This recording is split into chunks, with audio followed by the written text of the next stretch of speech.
discuss this mainly because we have covered just a little bit of it, and this what we're about to talk about is piggybacking off of what happened. Okay, all right. So for those of you that haven't heard about it, Son of Kal-El, that's the book where John Kent just made gay out of nowhere, and because Tom Taylor and the likes of DC wanted to really, I don't know what a term would be, make it gay. They did it, and they wanted it to be associated with the Superman symbol. And this is why you already had Tom Taylor doing interviews. I mean, the book hadn't even come out. It was just, okay, this is about to happen. And Tom Taylor's doing interviews with, of course, just typical Access Media. And he already has a rainbow shirt with the S on it. Like, we know why he did this. And it's a projection going on here that we're going to listen to. We're going to watch, and I want to, again, follow up on what we had already talked about before. But with the Son of Kal-El, issue 5, I believe, again, just giving you some quick backstory, it was like number 6 on the comic book charts, according to the initial MBD book scans that the site that we cover kind of compiles. And then the next month, which would have been December, it wasn't on there at all. I think an annual came out, but not the actual issue 6 of the book. So people that made videos saying, oh, it fell off, and Tom Taylor's like, no, you idiots, it never came out. Watch what we do.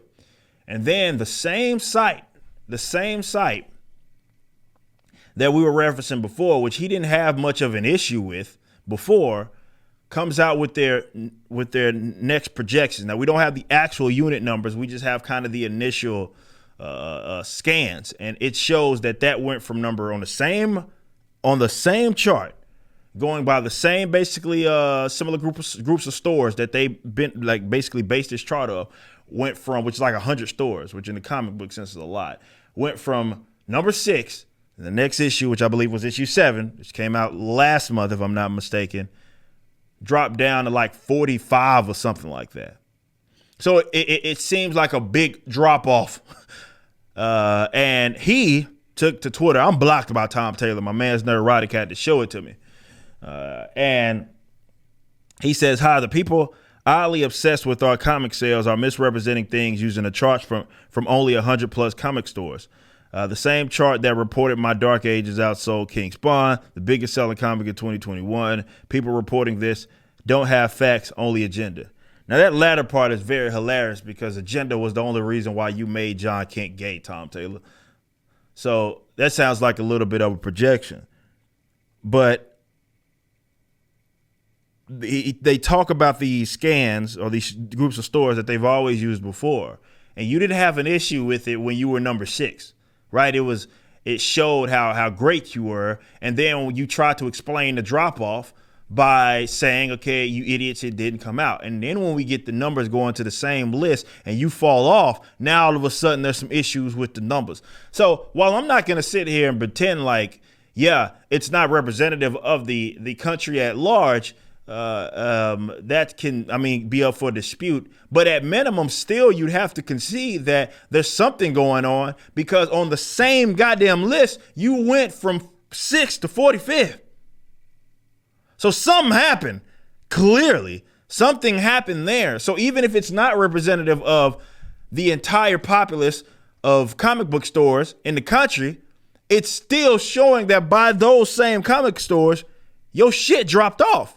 So it's still something that we have to take from that. And that people, let's say, were less enthusiastic about the book. You have to at least concede that. But of course, people are going to point out, and rightfully so, that, well, it wasn't an issue when you were on top. It was only an issue with, I shouldn't use that. Considering what we're talking about, I shouldn't even use that analogy.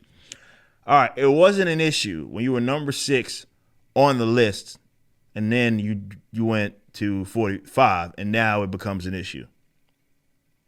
Okay. Some people are going to point out how he's, let's say, defensive. Okay. I'm not against people being defensive of their work. However, listen to what I just said. This guy is not to be taken seriously but he is representative of basically mainstream comic pros at this point. And that is that they do things with a clear and obvious approach in mind. And that approach isn't even necessarily to sell books. It's for headlines. It's for the social clout that they're going to get because they up and did something of this nature. And oftentimes, these people do what they do with the intent to, let's say, spite. I think what we see with the Punisher situation is exactly that. They trying to change the logo because they don't like brands that have adopted it or attached to it. You see, this is why I continue to say, leave these guys where they're at. If a guy like Tom Taylor can do what he did, and we know that he's gonna fail upward. And even if you look at, I think what he did in Justice, if I'm not mistaken, some people, which I've never been a fan of all these alternate universes, worlds, and shit anyway. But basically every old school comic creator that's still doing stuff, well, not old school, but you get what it is. And I'm saying established comic creator is basically compromised, unless they're maybe an artist. But writers, they're long been compromised. And I say leave them in the past, man. Let them stay where they're at. The only way that these guys are going to last with their print comics is if they do what they have been doing. And that's using the money maybe that they make in other avenues and then giving it and subsidizing it, the stuff that isn't making as much money. On the other side, there also were guys like me that was funding this shit. I dropped my pull list. I think everybody else can do the same. Because as I talked about this on Blaze yesterday, dude, the people that they cater to, they don't necessarily have capital. And that's fine. I say let them fail. The difference between the non-leftists and the leftists is that the leftists don't fund us, but we fund them. And it's always this, I don't care about politics, or I believe in, I got to believe in them. They'll drop some nugget of, oh, you thought this story was decent. We've got to the point to where now just because something is not, quote unquote, woke, it somehow is good, which I hate that standards have been lowered to that point to where basically not woke equals good because people have become so accustomed to this shit.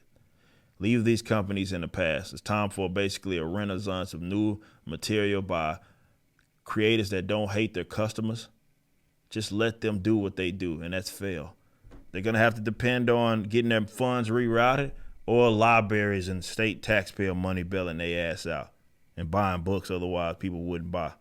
You just listened to a clip from my podcast, For Canon's Sake, which is live throughout the week at 12 p.m. Central on youtube.com/YoungRipper59 and odyssey.com/@YoungRipper59. Be sure to check out my website, ericdjuly.com, so you can stay up to date with everything it is that I'm doing. You can also become a member and get access to a bunch of cool perks and exclusive content, which includes a social media hub where you can interact with myself and other members. It even has an app that you can get, which is now live in the Google and Apple stores.